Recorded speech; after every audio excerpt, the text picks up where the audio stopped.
Iron sharpening iron, hit a spark when we speak. Stronger together, yeah, we building each week. Each one reach one, now the whole world know. Big Jack story time, Walt talks, let's go. All right, welcome to the Iron Sharpening Iron Show. I'm your man, Big Jack, and this is my man, Walt Talks. This is where we prove we are stronger together, that if each one would reach one, we can all grow and glow. And I am super excited again today. Walt, we're back on the show, man. What's going on with you? My man, what's happening, Big Jack? Just proud to say, man, I had another weekend, of doing absolutely nothing, and I was 30 minutes late doing that, man. I don't think I moved my car. Oh, Yeah, man. I don't think I moved my truck, man. I really don't. I had a good time, man, doing nothing. Got some stuff done around the house, you know, projects and shredding stuff, and you know, just getting under. I don't like clutter, man. So I'm just trying to get rid of some clutter, man. It seems like every time I turn around, something I haven't touched in 3 years. So I've just been throwing stuff out all day. You know? Okay. Yeah, it's like if I don't touch it, I don't need it. Let it go. Yeah. I got you. So I got a question for you because I have something to think about. Have you ever heard of the term "no pain, no gain"? Yeah. It's kind of like let bygones be bygones. When somebody says let's let bygones be bygones, I can show you who passed the last lick. And when somebody says no pain, no gain, I can pretty much tell you who's not doing the exercise.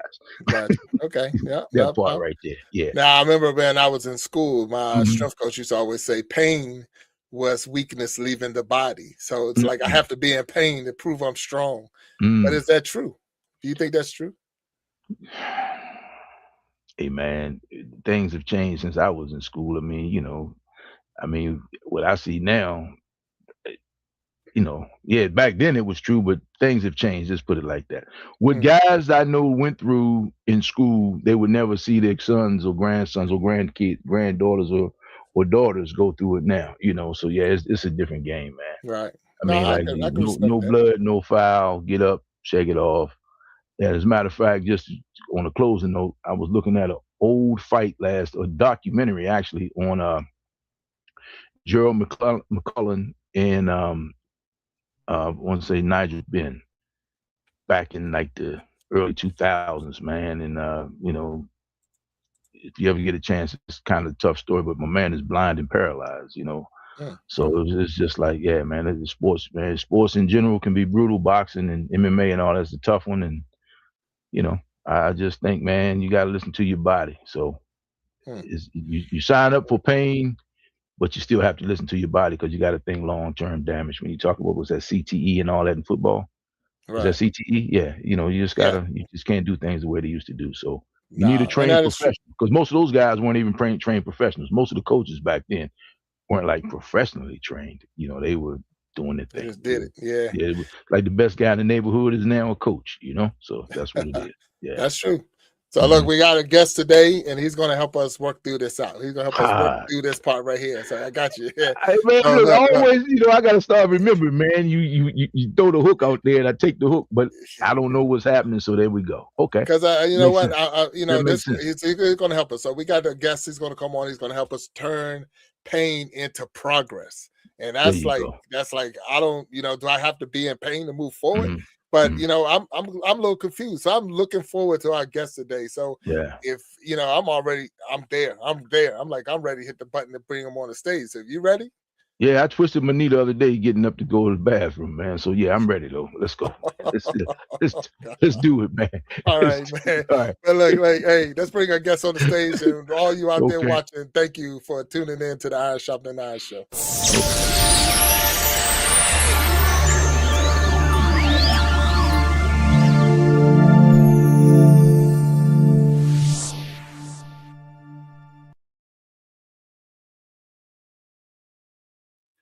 There he is, Coach Rob. How you doing? What's going on? What is up, fellas? I'm so happy to be here tonight with you guys. Hopefully not going to twist any knees, though. Hey, man, it's tough, Coach. You're getting old ain't for chumps, man. You know, it's tough. I know. It's tough, man. Oh, man. So, Coach Rob, welcome to the Iron Sharpening Iron Show. Of course, I am Big Jack Storytime. This is my man, Walt Talks. We are live on YouTube. We're live on Twitch. We're live on Facebook. And then once the show is over, we'll definitely make cuts and put it on Instagram and then sometimes people put it on TikTok. So with all that being said, welcome to the Iron Sharpening Iron Show. And, hey, it's a pleasure to be here.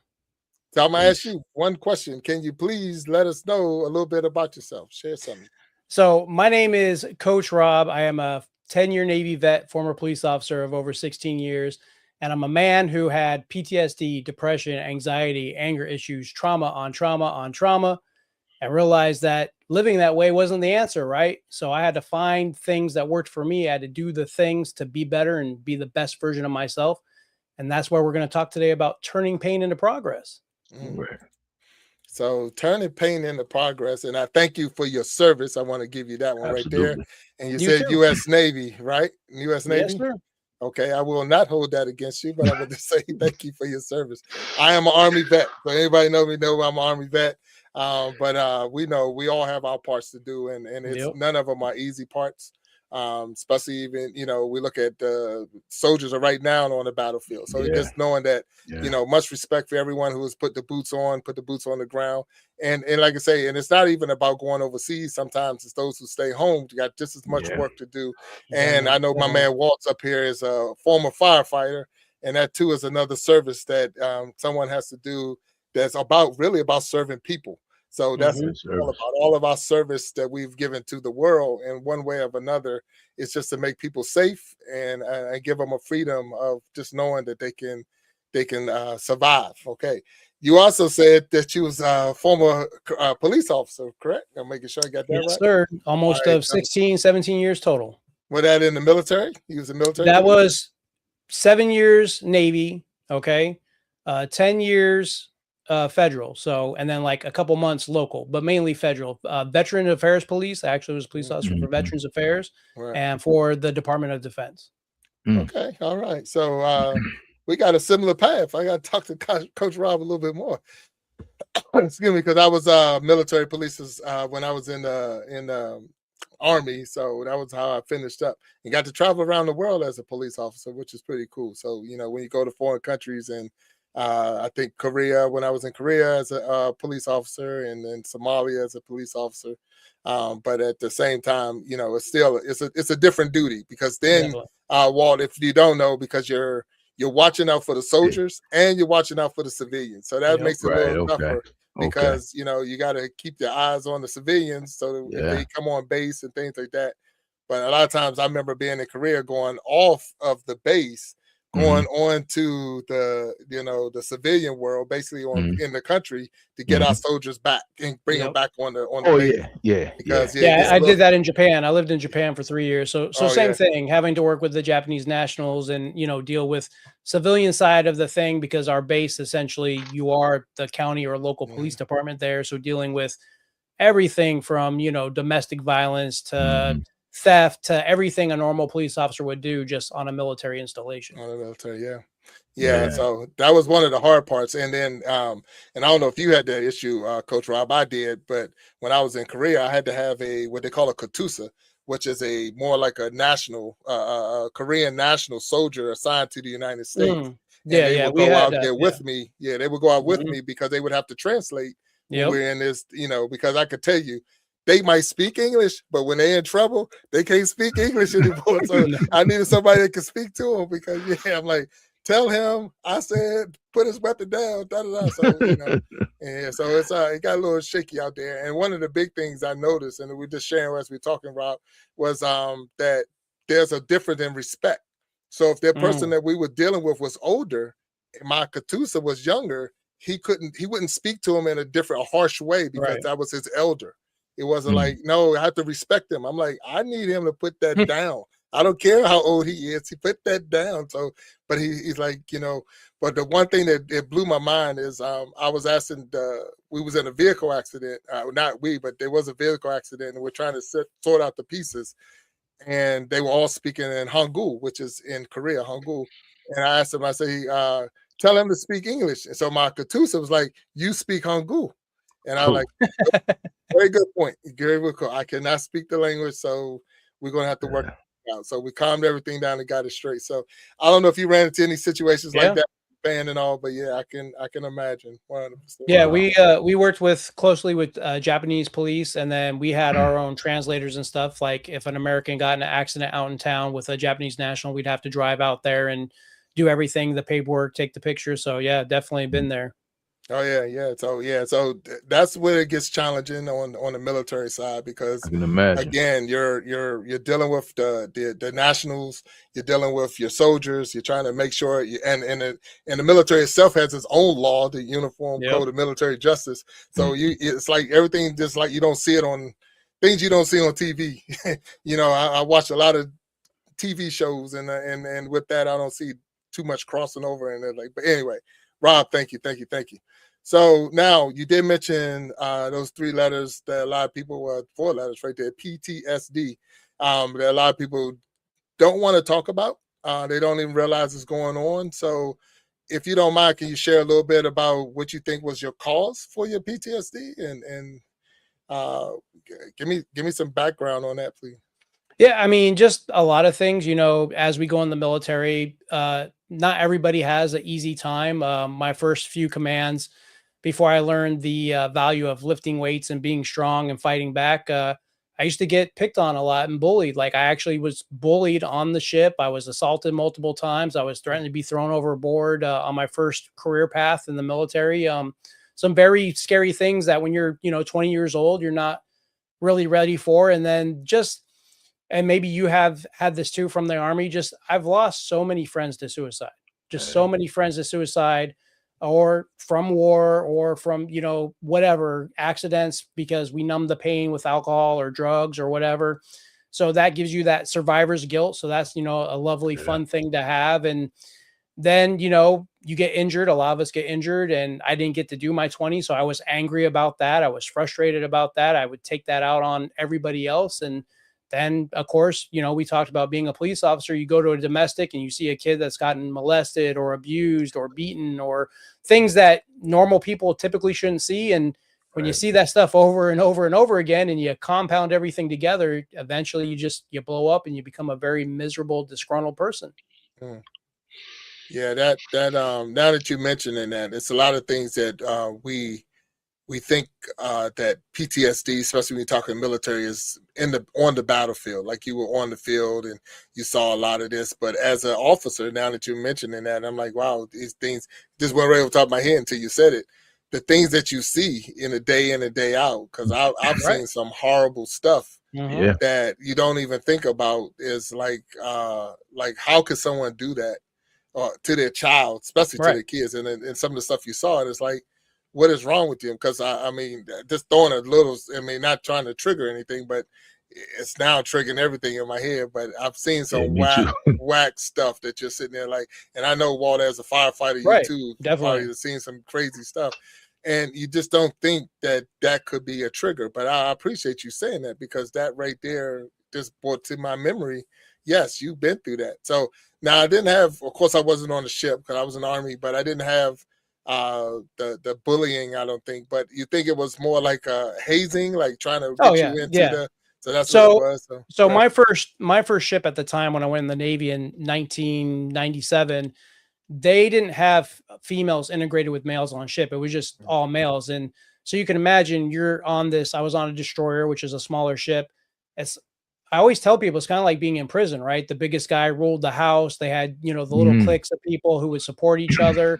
And if you didn't fit in their format, well, guess what? They were going to make sure to haze you. And I remember one night, this is crazy. I'm sleeping in my rack and they pull me out of the rack. So on the ship, where you sleep is called a berthing. It's where they have a bunch of bunks all stacked up and they call the bed a rack. I get pulled out of my rack and thrown on the table in the berthing, and they just start beating the shit out of me.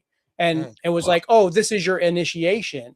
And, once again, 20, never been subject to that, kind of grew up middle class, was a student athlete, was kind of popular. And then now I'm like the joke of the military. That's a big culture shock to somebody at that age. Yeah. And it ain't like you can just say, I'm done and I'm leaving. Right. I'm quitting. No, you signed the dotted line. You're in. Yeah, that was and it's funny, and none of it's as funny, and I say funny because it's I guess the term I use, but it's like people thought that was normal. They thought that was like, you know, that's how I'm gonna make you a man by beating you up, and that didn't make you nothing. It made you bitter, and it made, like you say, and then like you say, who can I trust, and you know, and also can make you angry to the point is like, wait till the next person come, because I'm gonna get my revenge on the next private that walks in the door, a 20-year-old that walks in the door. Go ahead, Walt. I see you pick. You know, was funny, and you guys probably relate to this too. I noticed, you know, I belong to a few organizations that, you know, got kind of physical, but I also noticed that the guys who didn't take the heat were the guys who were trying to give out the most abuse to the next guy, to the guys behind them. The guys that really took it, I'm like, it's a mental thing, you know. You want to, but I've just never been of the mindset that you just get to beat me, and then my life depends on you after that. You know, and like I had a cousin in the Navy. I guess when you cross the equator, that's a big ceremony. Yeah, okay. And but yeah, man, you know, basically, man, it's just a bully mentality no matter where you go. And a lot of those guys probably got to the military because they were nothing in their hometowns, you know.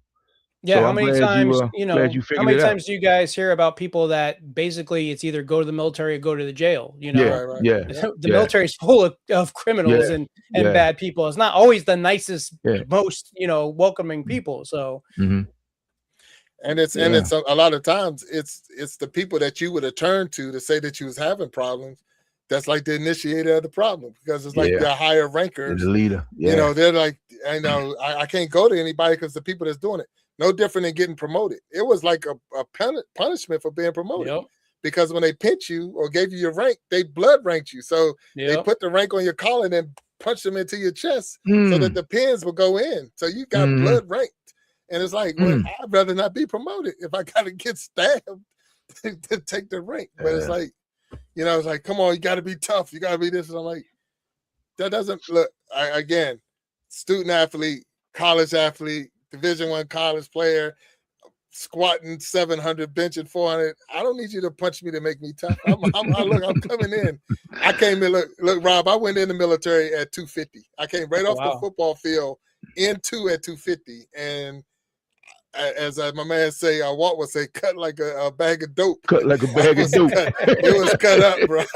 It wasn't, they couldn't find the fat. It was just like, good gracious, dude, what are you doing here? And I'm like, I just came off of the Division I college football field, and this is my next step. And but you still had to go through. You still was you know, drill sergeants was punching on you and not trying to get you to turn your ways, and I guess in a sense. But wow, so man, so was it hard once you put the uniform away? So I know you said you had military and then you went into federal law enforcement. So what was the big change for you with that, from military to federal law enforcement? How was that change for you?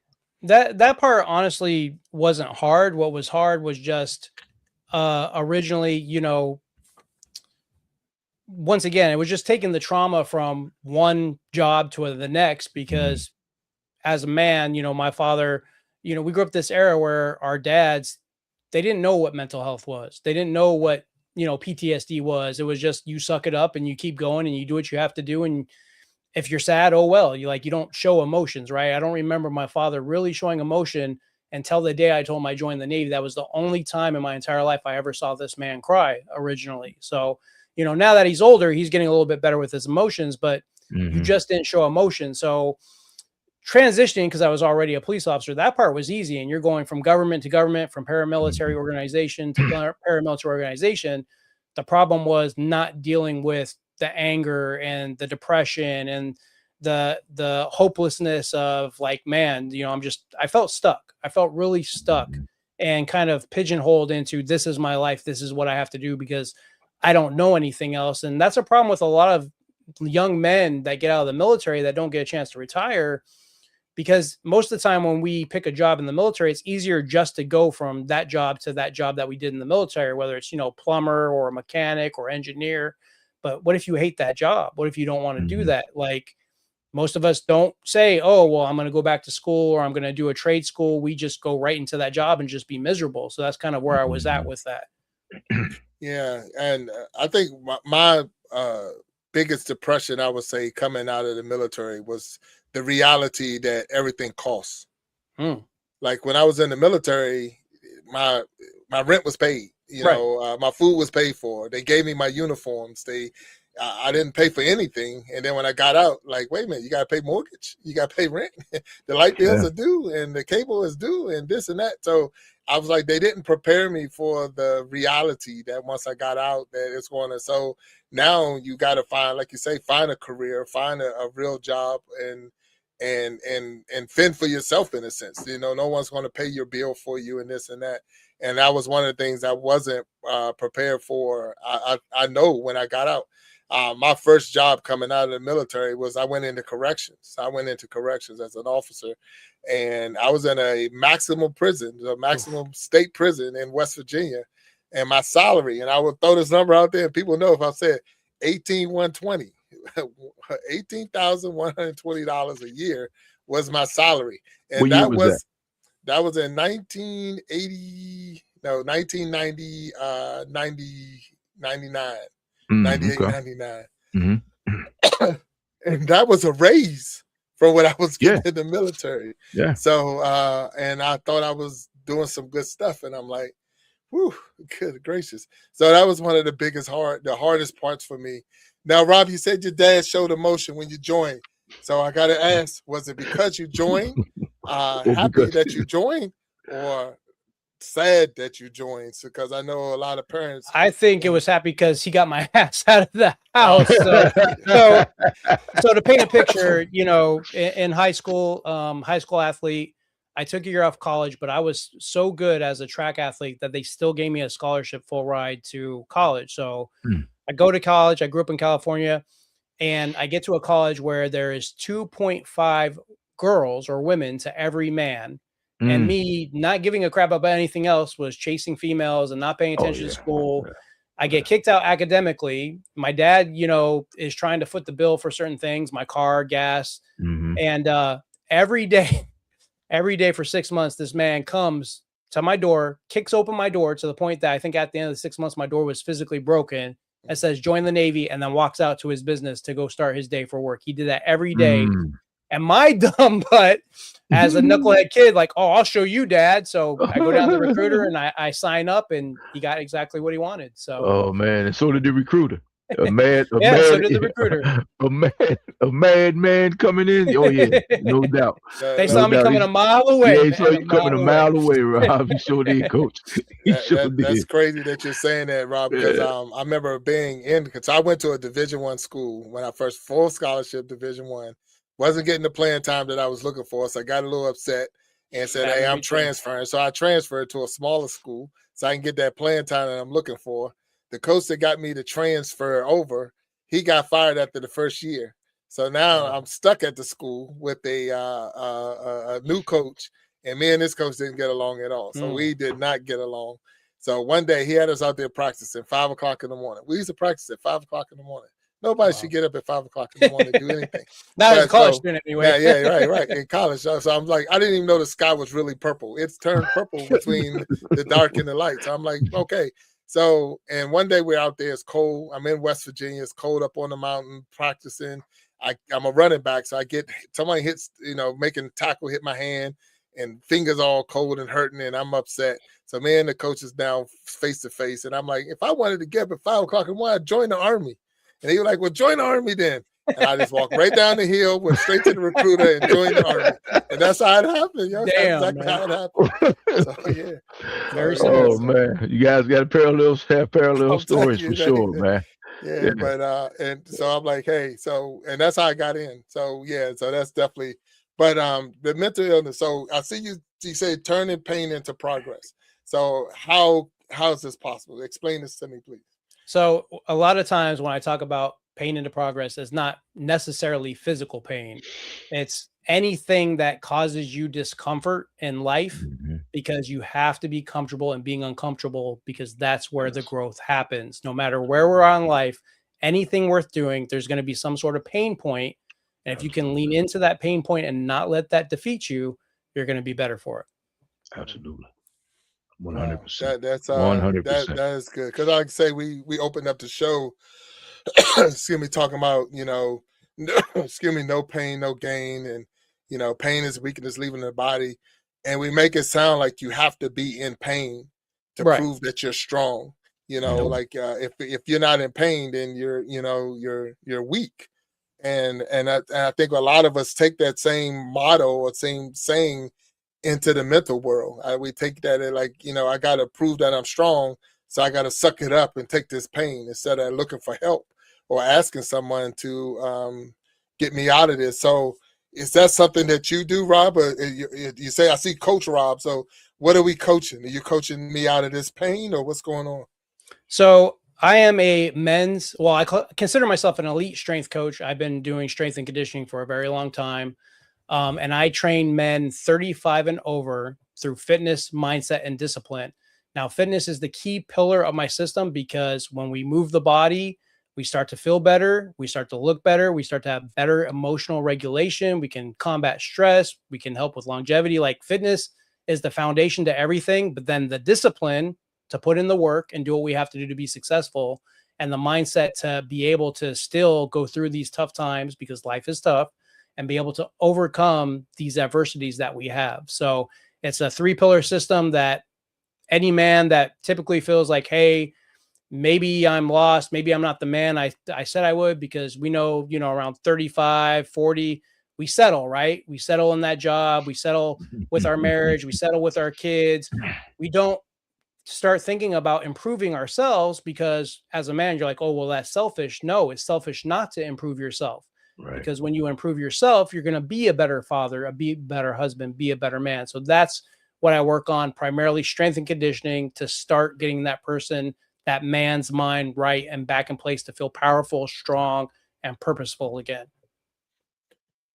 Wow, now that's pretty deep. Now, so is this like, for me to get help from you, I would have to join the gym, or no, I do.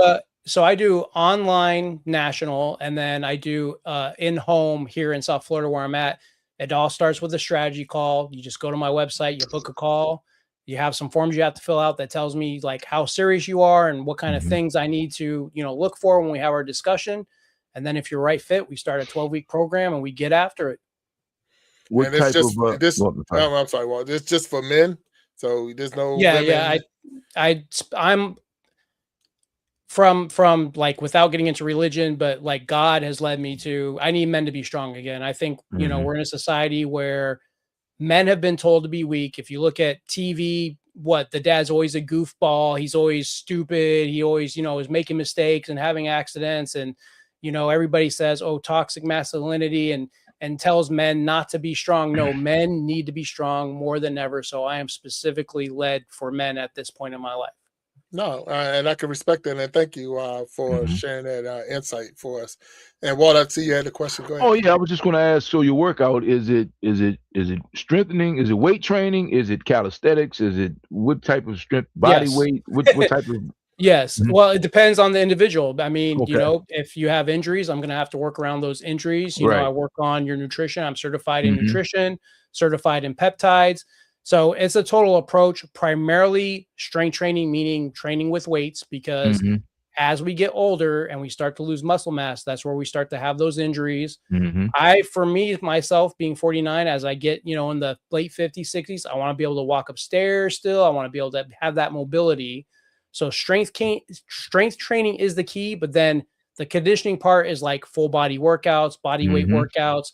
Maybe if you like boxing or some sort of combat sports, whatever we can fit in there. It's a full body workout, usually 2 to 3 times a week, and then a couple conditioning cardio workouts, because essentially it's like I train you like an athlete, because I don't understand, right? At our age, why can't we train like an athlete? Why do we give up, training like that? Because when you train like an athlete, now you're taking care of the complete body, and you're able to, like I said, be more powerful, lose that fat, have more muscle, build that longevity, and hopefully have a longer lifespan. So speaking of athletes, do you find that 35 to 40-year-old former athlete is a tougher client, so to speak, because those are the guys that swore would never happen to them? I know, like, I play golf. Jack and I play golf, And man, it's like the athletes die hard on the golf course, man, because they still are trying to be that competitor that they were, not realizing it's you against you. It's the man in the mirror, and some of these guys have this skill set has identified who they were for so long that they will do anything, to avoid from being someone other than the guy everyone knows them as the winner, the greatest guy, the best guy. And it brings out a lot of things, man. So what's your story? I mean, you didn't pick 35 out of the sky. So clearly we've all, and I'm 62, so we've all been at 35. We know around that time, right, guys start to settle. I think it's just hard being a man. We have so much weight on our shoulders, so much weight in the world, especially if you're a father or you have kids, you have all this responsibility. And, if you're, in my opinion, like a true man, you want to protect, provide, and preside for your family. That takes a lot of work. So athlete or not, I played soccer for 8 years. I played basketball for 7 years. I was a nationally ranked track and cross country runner. And even in the gym, sometimes I'll stack those plates and I'm like, oh, wait, we got to slow down. It's about that ego, right? So sometimes we have to check that ego out a door. And that just goes with a simple conversation and realizing that while lifting heavy is awesome and it's amazing, sometimes that's not always the best answer. And if we have to scale back, we have to scale back. But as long as we're doing the work and we're lifting some sort of weight, then we're going to be better for it. Right. Some type of strength training, because as you get older, man, you start losing the muscle mass, testosterone, the whole 9 yards. Yeah. So it's all downhill, right? It's pretty, Hey man, it's hey man, I'm telling you, it's weird. It's weird. Now, as far as providing and protecting, if we are really good providers and good protectors, our loved ones should have no idea how much we really go through to make that happen, right? Can we agree with that? Oh yeah, I can agree with that. Yeah. Yeah, I mean, like how much we observe, how aware we have to be to really protect and provide for our families. It just drives me. I would imagine for you being a firefighter and you being a military veteran, like, and former corrections officer, we're all hyper vigilant, like all the time. Oh man, yeah, all the time. Yeah. And it's weird, man, because that's the way. That's how you're built. You're trained that way. You see things coming, and it's not about always being the biggest, the baddest, the strongest. Sometimes it's just being the most observant. It keeps you out of trouble and keeps you safe, man. So, yeah, I still practice that kind of stuff. I still play these games with myself to make sure that I kind of like don't, even though I know I'm not who I used to be, relatively speaking, I try to keep my edge, man. You have to, because if your gut, your instincts, if they're telling you something, danger is coming instinctively long before the danger comes close to you. That instinct, you get that gut feeling, that's it. And I can give you guys a real world example. So a couple weeks ago, I was out with my wife and my son. I have my son every other weekend. My wife is his stepmom, and we went down to Miami to go to like a museum and then go get some lunch. And we're getting ready to go home, and I see this guy, like he has a 1,000-mile-yard stare. He has dirty clothes. He kind of has his head down. But the weirdest thing, he had this big flathead screwdriver in his hand, and he was clenching it probably as tight as I've ever seen someone tight. Like it wasn't for work, put it this way. Right. So as we're walking towards him, I can't go across the street. There's traffic. I have to go towards him. I purposely positioned my wife and kids on the other side of me and was like, well, if he's going to do something, I guess I'm going to have to take the hit. And dude wouldn't even look at me. Now, luckily he walked by. I hope to God that, he didn't hurt anybody, but that spidey sense was tingling and I had a duty to act. I had to. Yeah. I mean, it's just little things like that, man. And I guess in this day and time when everybody's walking around with their phones down, with their head in their phone, it's like, come on, man.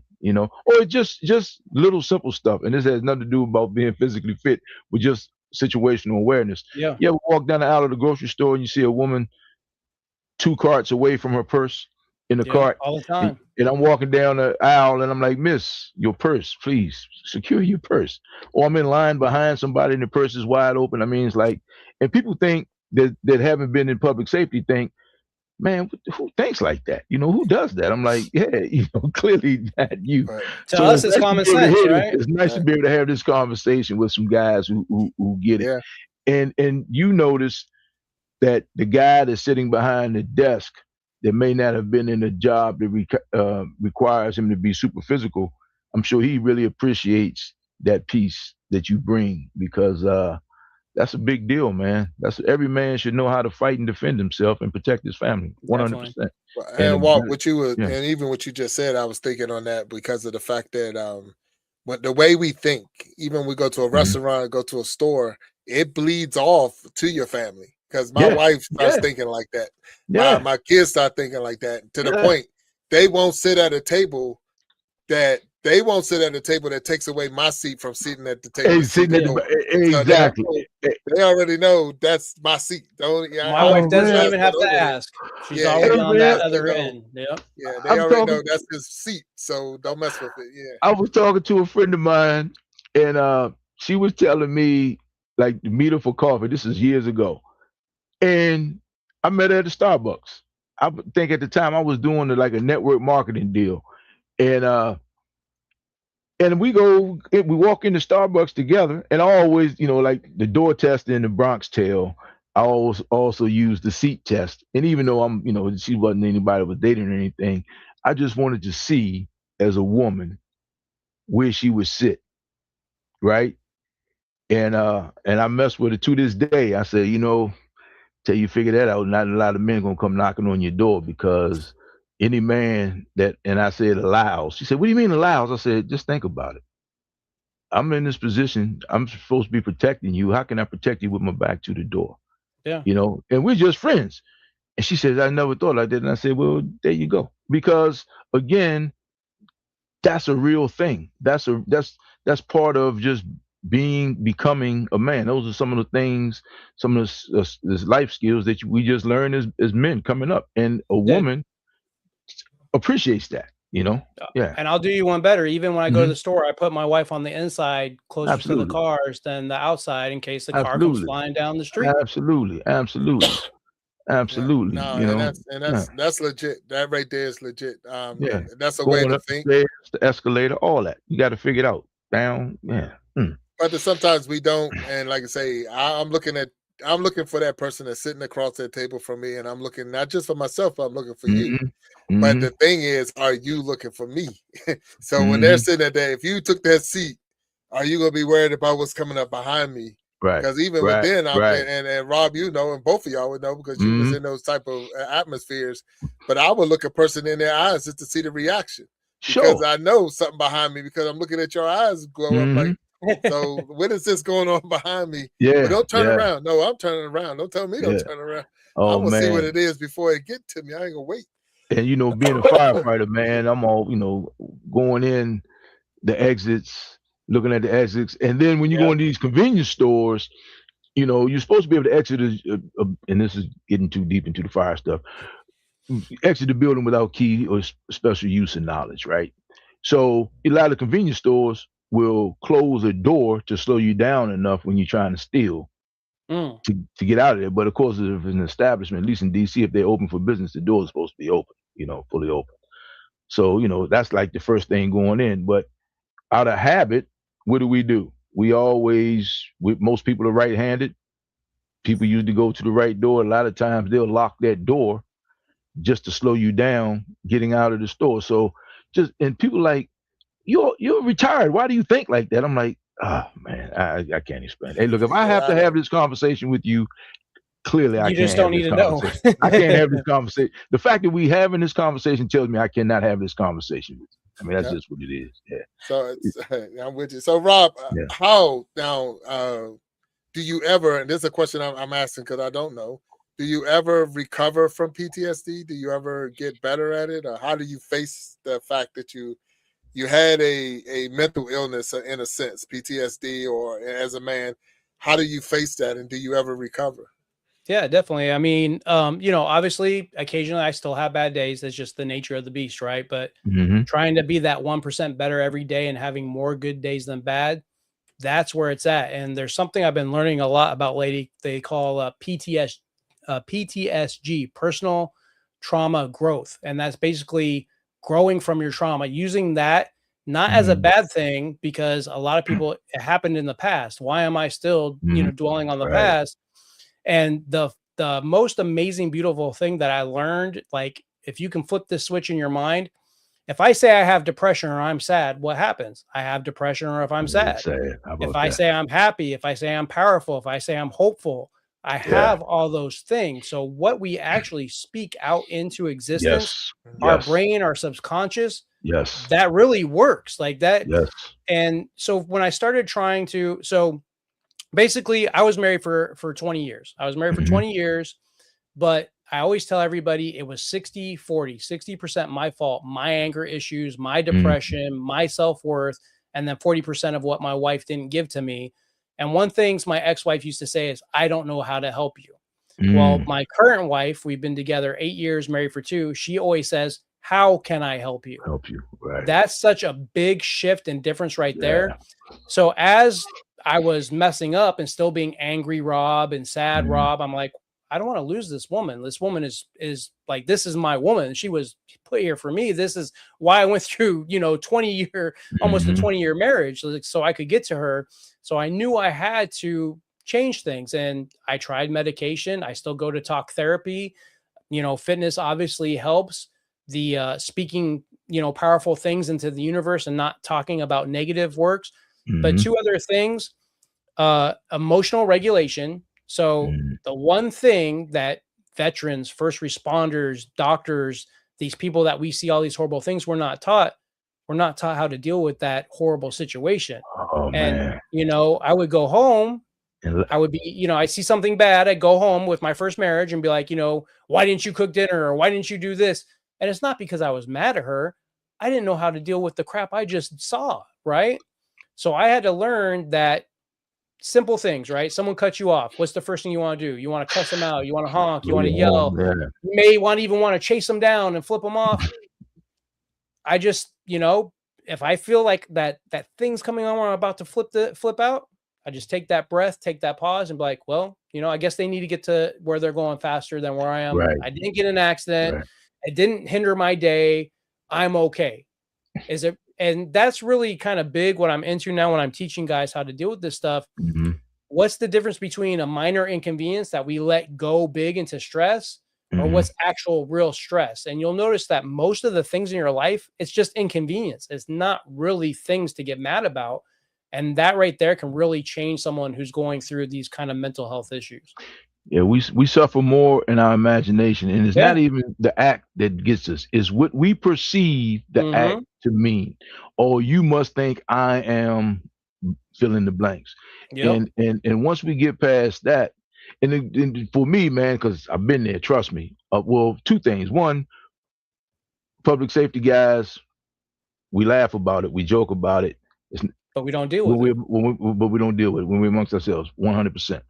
But the other thing is, it's like this person, like when I see people, I'm not going to let this person get in front of me. He's driving crazy. Like, why would you want the crazy driving person behind you? Like, why? Yeah. Why not just let him go, let man? Him go. Exactly. And see now, but the humbling thing for me in real time is I'm a motorcycle guy. And on a motorcycle, everybody's more dangerous. Enemy. Yeah. Everybody's the enemy, man. So, I can't just be mad. Excuse me, guys. I can't just be mad and kick the car. I mean, I'm at a disadvantage here, right? So it teaches you patience. Like, one, I'm not going to be in someone's blind spot, right? I am more aware and in tune with what's happening. So but if you live your everyday life like that, back to situational awareness, sometimes you get mad at yourself because you knew this idiot was going to do an idiotic thing, and you get frustrated with yourself. Your frustration sometimes just come from yourself, like, not with this guy, but like, why the hell did I saw this idiot coming. Why did I engage this? And then you just gave them what they want. So it's crazy, man. But I do know when I work out, I feel better. And I'm not a big, like workout guy, but I try to keep it moving every day, at least 35, 45 minutes. That's the key. And I just notice I sleep better, I feel better. And when I don't, I feel it. Like the day I ate all day, I had to get up and throw the dumbbells around in the kettlebell for about 35 minutes a day because I just felt like I hadn't done anything, man. I just felt terrible. So yeah. So man, good for you. Yeah. So Rob, I'm curious on this because you was in the law enforcement, world, military, federal, civilian, law enforcement. Knowing that you had some of the mental illness challenges, did it make it difficult for you to do your job? Because you faced a lot of different things. So, you got a trigger could pop up in any call. No, that might trigger something else. Go ahead. I was lucky, and I'd like to say, besides, there's always like just one bad apple that makes law enforcement or first responders look bad, right? Or the military look bad. I say for the most part, we all deal with this stress, and we get so locked in on that call that if you have that, I'm going home and I'm not going to be a victim. Like once you're locked in, no, I was always very gifted for being very professional. They teach us when I was a police officer, it's presence, then verbal, and then, the ladder of force. Yes. My presence was always spot on. And my verbal was, I was going to respect you as long as you respected me. Right. And most of the time, even if somebody was going to get arrested, but I respected them as a man or as a woman or as a person, I had a better issue of making that arrest and getting them to jail safely and going home safely versus I'm a police officer, you do what I say or else. So it was my training and how I did hold myself to a very high standard that I didn't really get frustrated when bad stuff happened. It was more about protecting the people and protecting myself. So, and you have to hold yourself, but your colleagues accountable, because I can't even mention the times I'm on a call and I'm like, man, what are you doing? Like, I got it, man. Go sit in the truck, because it's making the whole situation worse. But let me ask you this: like, respect begets respect, right? Period.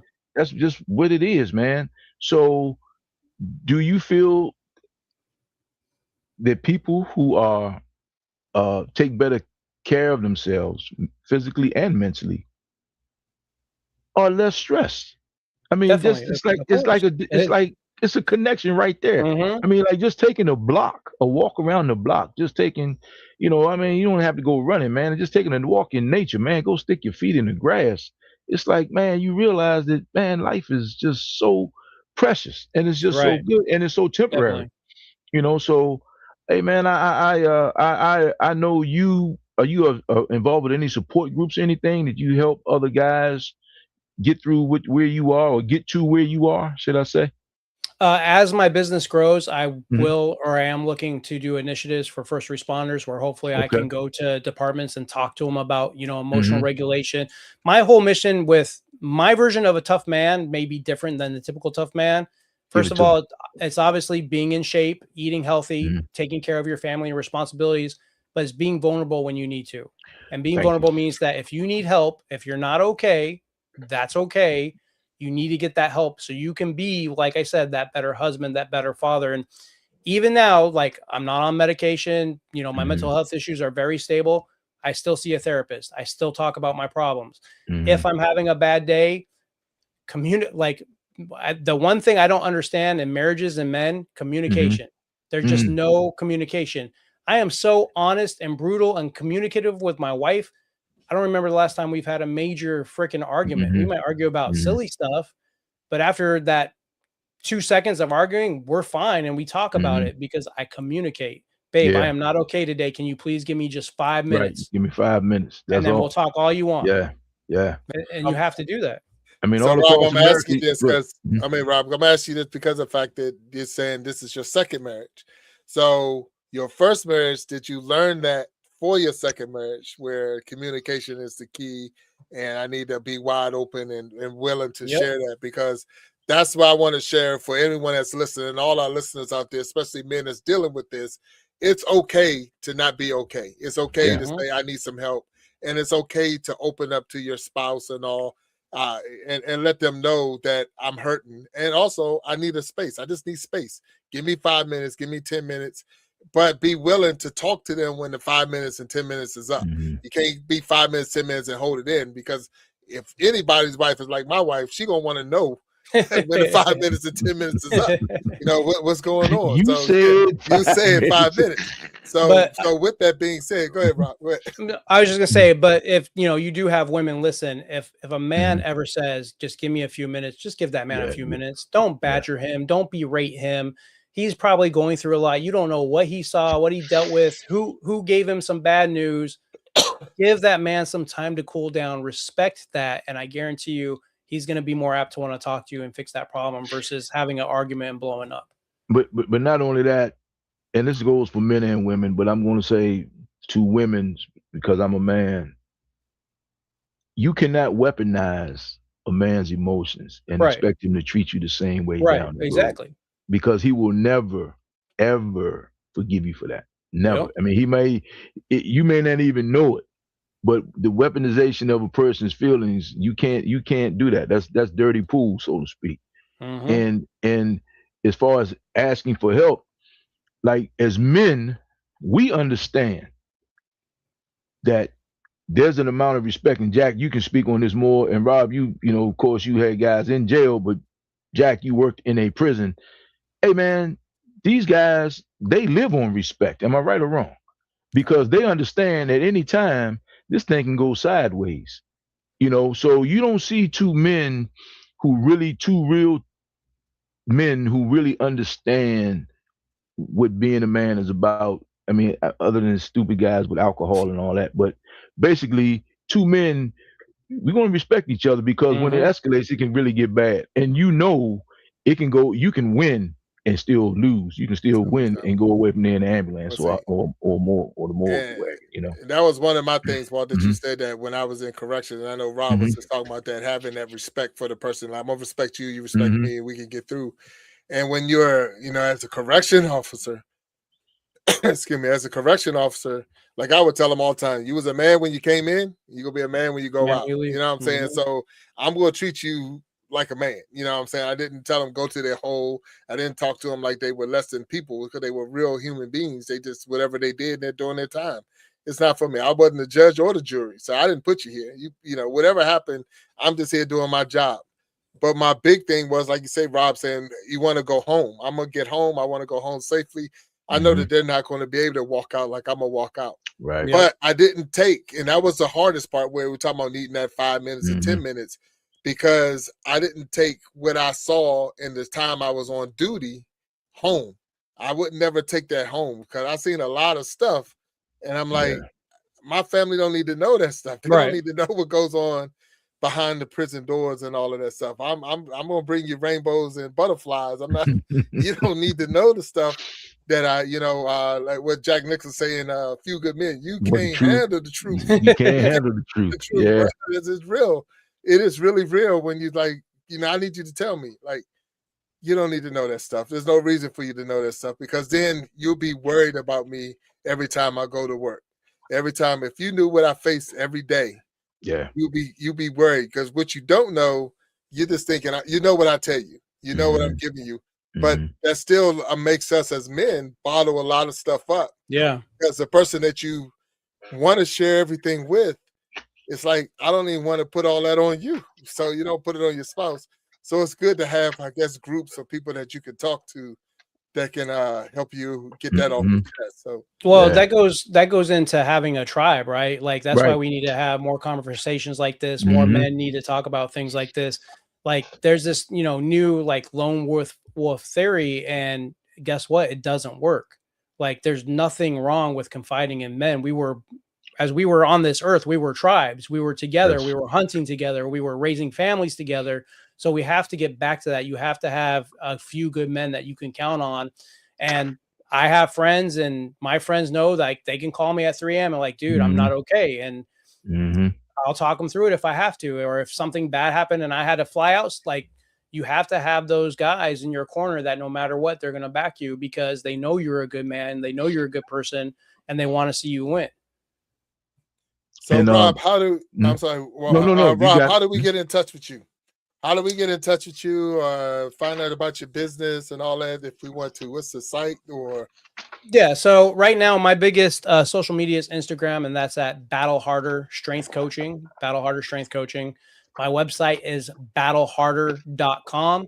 And I'm literally, I think, on every social media at battleharder. So LinkedIn, TikTok, all that stuff. So, and my podcast is the Battle Harder Podcast. All right. So how long have you been doing the podcast thing? I just want to, as a podcaster to a podcaster, how long you been doing this? I've been in this just over a year. What was funny for me when I was that angry guy, right? I started a podcast so I could rant and rave about things. So there's a lot of earlier episodes of me saying, I hate when kids are at a dinner table on tablets, and I hate when people drive like this. But what happened, I had one guy that was like, man, I kind of like what you're talking about. Could I be a guest? And after he became a guest, I was like, I like this. I don't have to talk as much, right? So I have guests. So every Tuesday I release an episode with my guest, and then every Thursday I do a little quick hit solo episode talking about mindset or discipline or something. So just about a year. All right. So we are not going. Are we going to just sit here and act like we don't see these action figures behind him? Is that what we're going to do? That's his tribe. I mean, that's his tribe, man. We're going to act like we're not even going, and I'm not even, so I don't know the difference between Marvel and DC, so I'm glad you moved out of the way because I was about to say something stupid. So tell us about your figurines here, man. So I consider myself a big kid, and I really think there's something beautiful in being able to have, a childlike, I guess, attitude towards life. And this is the room, obviously, where I do my podcast, I do my work, I play video games with my 14-year-old son. We watch movies, hang out in here. So this is kind of like the man cave media room. But for me, comic books, and even bigger than comic books, if you guys could see my living room, I have like Star Wars galore down there. I even have full sleeve Star Wars tat. Oh, wow. It just reminds me of my childhood. It's the happiest moments of my childhood. So when I can come in this room and see these wonderful things, it's calming, it's peaceful, and it's very happy time for me, where I'm like, man, these were like some of the best times of my life. So cool. Wow, that's cool. That is cool. I'm a toss between both. I like some characters from DC and some characters from Marvel. So yeah, I'm not. Don't get me wrong. I'm not. So in my son's room, there is a bunch of DC stuff. I'm just a nerd, bro. I'm just a big kid, big nerd. I love comics in general. I've always been kind of artistic. I used to draw comic book characters. I collect the comics, read them and stuff. So it's just that world that I truly enjoy. You ever make what's that, Comic Con? Yeah. Oh yeah. Yeah. My wife, we go to Renaissance Fair, we dress up, we go to like pirate convention, Renaissance fairs and dress up, comic book convention. Yeah, like we just have fun. Cool. All right. So you took off the uniform, military, federal police, civilian police uniforms, and then you started dressing up as pirates and Vikings and warriors and my man. Really, there's nothing wrong with that. I think that's pretty cool. It makes for a good date night if nothing else, right, Coach Rob? Yeah. So now, look, if I need something to watch, right, I can always find a Star Wars or Marvel movie to watch if I'm bored, right? There you go, my man. So now, Rob, being a former military, that's a question I ask. I got 4 boys. So do you encourage or you're encouraging as far as going into the military or walking your path? If they talk to someone that's been through it, yes. Someone that's been in there, either they retired or like me, been 10 years, or they want to reach out to someone. My biggest mistake is I went into that recruiter alone, not knowing anything, not knowing anybody. And I did get kind of screwed on everything going in. So I have 2 older kids. I have a 25-year-old son and a 26-year-old daughter. I would love, even in the state of this world, I would love my 26-year-old son to go in the military, because I think just like me, that's the push he kind of needs to learn how to be a man, who he is. So look, the military gave me a lot of bad, but it gave me more good. Okay. Right. I was very lost. I didn't feel like I had a purpose. I didn't feel like I was going anywhere. And the military actually did make me a man, regardless of the bad stuff. It gave me the honor, courage, commitment. That's the Navy core values. I live by those every day. It allowed me to see some beautiful, places. I lived in Japan for 3 years. So you have to take the good and bad and kind of do the pros and cons. And there was more good than bad. So yes, I am still pro-military. I think someone can, hell, I'm in school right now, getting paid to go to school because I'm a veteran and I serve my country. Right. There's just so much benefits that you don't have to go in and do 20. You could go do a 4-year contract, get your college degree and bounce, So yes, I am pro-military. Yeah. And I appreciate you saying that. And even like I say, with even the state we're in now, if I could do it again, I would go Air Force. I wouldn't have went Army, but that's just me. But at the same time, I have received a whole lot of benefits on the plus side, way more than the negative. And and every day, I'm proud to say I'm a veteran. That's one thing. I'm proud to say I've served my country. I'm proud to say I've put on a uniform. It wasn't all bad, but you don't go in there, and I'm telling anyone that's watching this and you got a kid and you're promoting them to go and you want them to go, don't go in so that they can get college. Don't go in so they can those are just benefits that come out of that. Right. You have to know that once you put your name on that line you raise your hand and take that oath, you could be standing in somebody's country fighting for whatever. And because of that, that's not your mindset. Has to be that I'm joining this with the mindset that I might have to fight. It's not about, well, I just came for the college. If you want to go to college, you go to college. Right. You join the military with the idea that you might have to fight. And that's my, little soapbox moment that I don't, because that bothers me when I hear people say that, because that is a benefit. I mean, I was able to purchase my house. I was able to get my degree. I was all these things that I got because of the military. But at the same time, you were that soldier first. When they gave me that orders and said, you're going here, or when they called me on the phone and said, it's whatever alert, and we're on an airplane going somewhere, you just went. Yeah. And, not talking politics because we won't, but that's, I still have that, I love America and I will, support the president and support people the best I can and hope and pray that they have our best interest for us. But that's why I decided to serve, because I do believe in America and I do believe in all this freedom and these things that we get to, have that other countries don't. Yeah. So again, I appreciate you for not talking politics. Everybody know the show. We don't get caught up in that, but no matter who is in office, the mission was still always the same. Yep. You don't go in the military because you don't love your country. That's for sure. 100%. Yeah, and like I said, we talked, we was behind the scenes saying it, but a lot of people did only have that option: go to jail or go to the military, whatever. But but let's face it, some didn't make it, but some made themselves very powerful, better people because of it. Because of that, 100%. So thank you for fixing that, because I couldn't even get the words out. I got you, bro. Yeah, I can tell. I see that. He's a professional, man. Man, that's it. That's right. He does this for real, Jack. Over there. Yeah, man, he does this for real, man. I know it is. Look, I know he does. Yeah, he does this for real. Look, Rob, man, it's hard to believe, man. It's been a whole hour, and you have been a wonderful guest on the show. We thank you for hanging out with us on the Sharpening Iron show. If you first time coming in and this is the first time watching, go ahead and hit that like button, hit that subscribe button. Tune back in for more and more shows like this one. We'll definitely talk with Rob backstage once we close out. And hopefully we'll see him on some of the other spinoffs that we got in the universe. But until then, we're going to ask you to stay sharp. Take care of yourself. But before I go, I'm sorry. Rob, you got anything you want to say to anybody out there? So go ahead and give your spiel. Just lead with love. That's all I'm going to leave you with. Like, no matter who you are in your life, as a man, woman, whatever, lead with love and you can dang near accomplish anything. There it is. Wow. That's powerful right there. I couldn't even follow that up. So let's close out. Walsh, Coach you good? Rob. Coach Rob, thank you, sir. Right. Pleasure meeting Coach Rob, you. stay back for us for a second and we'll talk sir. to you after. Until then, we'll talk to you next week. Peace. Stay sharp and we'll talk to you later. Bye-bye. All right.